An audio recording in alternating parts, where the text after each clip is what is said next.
Hubungan antara sejarah dengan budaya tidak bisa dipisahkan. Keduanya ibarat dua sisi koin. Sejarah adalah proses manusia mengenal lingkungan dari masa lalu untuk masa depan, lalu hasil dari pengamatan tersebut menjadi budaya yang melekat pada para pelakunya. Di episode kali ini, akan kita ulas tentang salah satu situs di Desa Kemasan.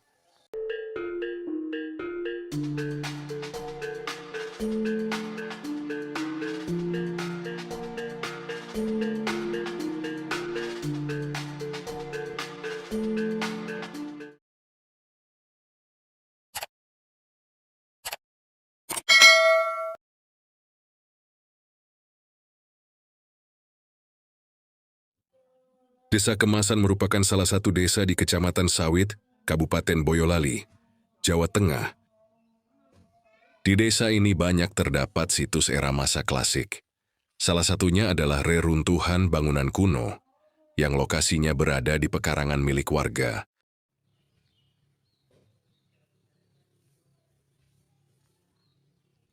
Situs ini diketemukan saat warga menggali pekarangan belakang rumahnya untuk membuat bata dan tanah uruk.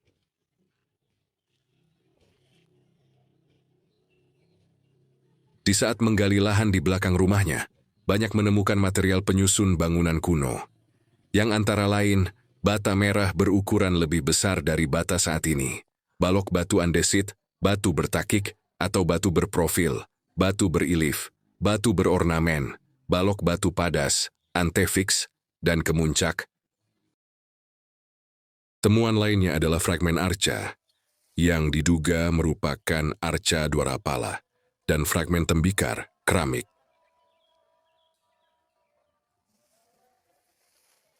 Kondisi arca temuan di sini bagian kepala hilang, bagian lengan patah.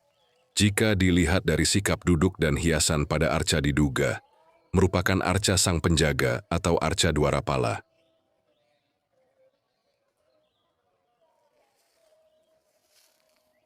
Kondisi lokasi temuan saat ini menyisakan lubang bekas galian yang berada di dekat rerimbunan bambu dan rumput ilalang.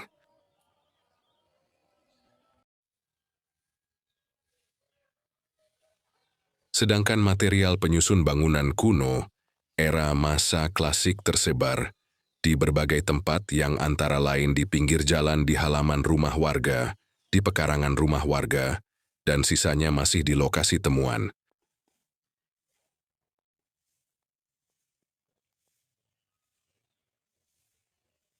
Sedangkan fragmen arca Dwarapala teronggok di bawah pohon dan tertutup rerumputan dan ilalang.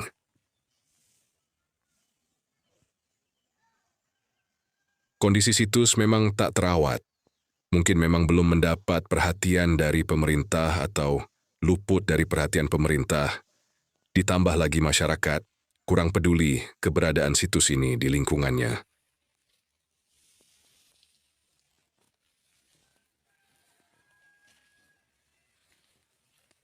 Dwarapala adalah sosok penjaga pintu dalam ajaran Hindu dan Buddha. Dalam seni patung, Dwarapala digambarkan berbentuk manusia atau monster, dan biasanya menjadi elemen penting dalam arsitektur suatu bangunan keagamaan. Biasanya Dwarapala diletakkan di luar candi, kuil atau bangunan lain untuk melindungi tempat suci atau tempat keramat di dalamnya.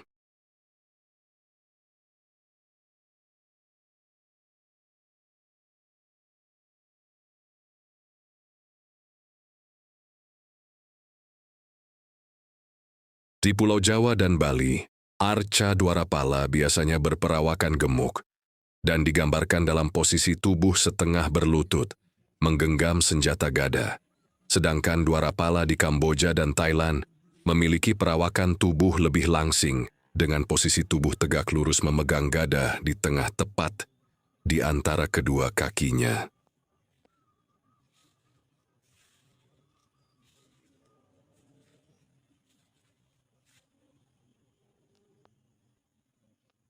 Dalam budaya Jawa, Dwarapala dijadikan figur penjaga keraton. Misalnya dapat ditemukan di gerbang masuk Keraton Yogyakarta dan gerbang Kamandungan Lor Keraton Surakarta. Di Candi Jawa Tengah, Dwarapala dapat diketemukan di Candi Plaosan Lor. di Candi Sewu, Candi Ceto dan Sukuh yang menjaga pintu masuk ke kompleks candi. Namun untuk candi-candi lainnya saya tidak menemukan arca Dwarapala. Entah belum diketemukan atau sudah diambil. Sedangkan di Jawa Timur rata-rata terdapat arca Dwarapala. Di antaranya terdapat pada Candi Penataran dan Gambar Wetan. Di Tulungagung, Jawa Timur, arca Dwarapala menjadi penjaga 4 sisi kota Tulungagung dan menjadi merek rokok legendaris, yaitu Rejo Pentung yang saat ini pabriknya sudah tutup.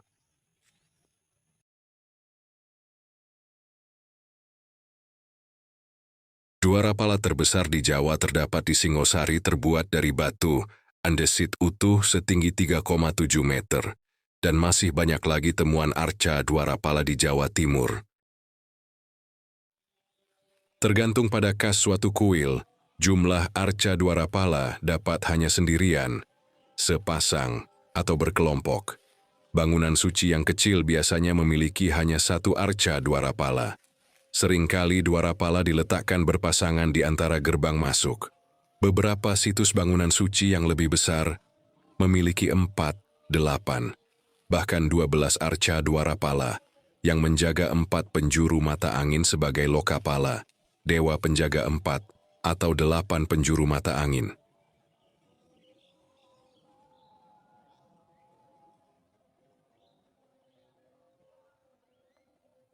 Di Pulau Jawa dan Bali, arca Dwarapala biasanya diukir dari batu andesit, sedangkan patung Dwarapala di Thailand dibuat dari tembikar tanah liat yang dilapisi glazur pucat susu. Patung seperti ini dibuat pada masa kerajaan Sukhothai dan Ayutthaya peninggalan abad ke-14 hingga ke-15, diproduksi oleh beberapa tempat pembakaran tembikar di Thailand Utara.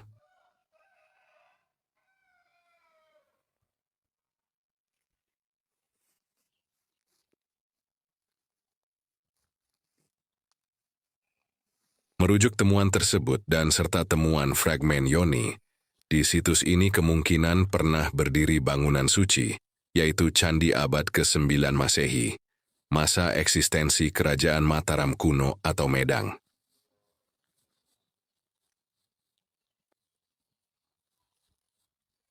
Sebenarnya di Desa Kemasan, sektor pariwisata dan tiap dusun di desa ini memiliki cerita legenda yang masih dipertahankan. Namun masalahnya situs ini luput dari perhatian. Berbagai legenda di Desa Kemasan yang antara lain, Desa Kemasan memiliki kantor desa yang berada di Dukuh Balong. Dukuh ini berbatasan dengan Dukuh Karang, yang memiliki ciri khusus adanya pohon besar yang tumbuh di pemakaman Dukuh Karang. Pohon tersebut bernama Pohon Sono atau Witsono. Pohon ini telah berusia lebih dari 2 abad dan menjulang tinggi sehingga dapat dilihat dari jarak puluhan kilometer. Witsono menjadi lambang desa sekaligus nama dukuh di dekatnya, yaitu Dukuh Tegal Sono.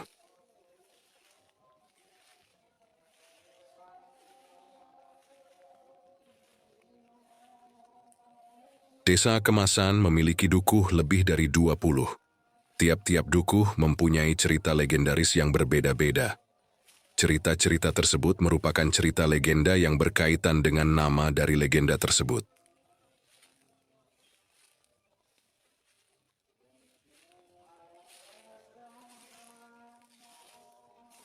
Namun, ada pula yang dikaitkan dengan situs bersejarah yang merupakan peninggalan zaman dulu dari nenek moyang yang beragama Hindu, Buddha, maupun Islam. Desa Kemasan memiliki situs sejarah dari agama Hindu, misalnya Batu Joli, yang terletak di sebelah timur Dukuh Joli. Ulasan tentang Batu Joli nanti akan saya tampilkan di channel ini.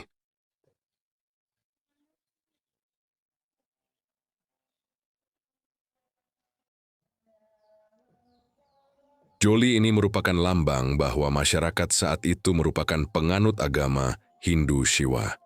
Tempat ini dianggap keramat oleh masyarakat setempat sehingga upacara sesaji dan membakar kemenyan setiap mereka akan mulai tanam juga panen padi meskipun mereka beragama Islam. Hal ini merupakan tanda kuatnya pengaruh agama Hindu di masyarakat.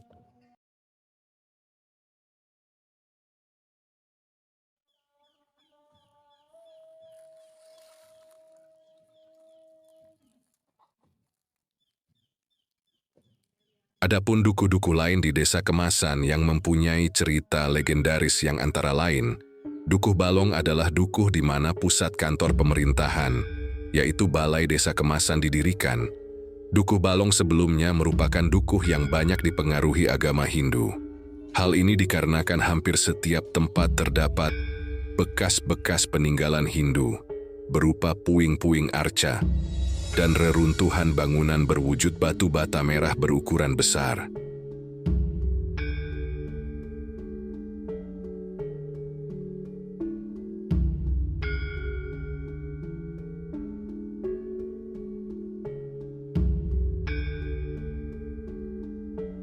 Di Dukuh Balong pada waktu itu terdapat sebuah sumber mata air yang dimanfaatkan oleh masyarakat. Anehnya, sumber tersebut dari hari ke hari airnya senantiasa mengalami penambahan. Sehingga, sumber yang tadinya dangkal menjadi dalam, bahkan hampir memenuhi lahan di sekelilingnya. Selain itu, dalam sumber air tersebut juga terdapat ikan wader petok yang berkembang biak. Ikan wader petok merupakan ikan yang banyak hidup di air asin atau air laut. Melihat kejadian ini, salah seorang sesepuh masyarakat segera melapor ke pihak yang berwajib. Dalam hal ini adalah abdi dalem Keraton Surakarta Hadiningrat yang kebetulan bertempat tinggal di Dukuh Ngumbul.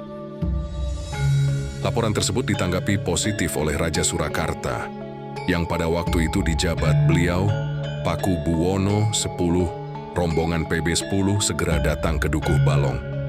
Setelah beliau melihat secara langsung sumber tersebut, beliau memprediksikan hal yang mengkhawatirkan sehingga merekomendasikan agar menutup sumber tersebut. Agar sumber tersebut bisa ditutup, maka tutup yang dipakai adalah gong, yaitu sebuah alat musik Jawa yang terbuat dari perunggu. Sang raja bersabda bahwa dukuh tempat sumber air yang ditutup gong ini disebut balgong, yaitu kependekan dari tambal gong. Dari kata balgong tersebut, kemudian seiring bergantinya waktu berubah menjadi balong.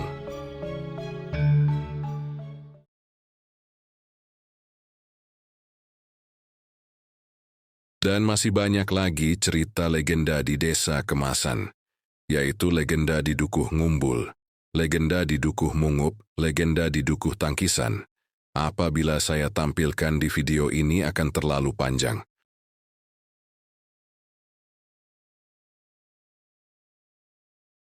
Perlunya membahas legenda atau mitos ini dalam rangka perluasan wilayah dan pengembangan pariwisata di Kabupaten Boyolali, khususnya Desa Kemasan.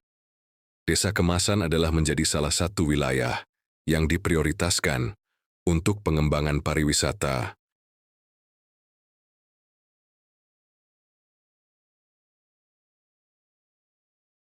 Dengan berkembangnya pariwisata di Desa Kemasan, semoga situs-situs peninggalan sejarah juga ikut terperhatikan.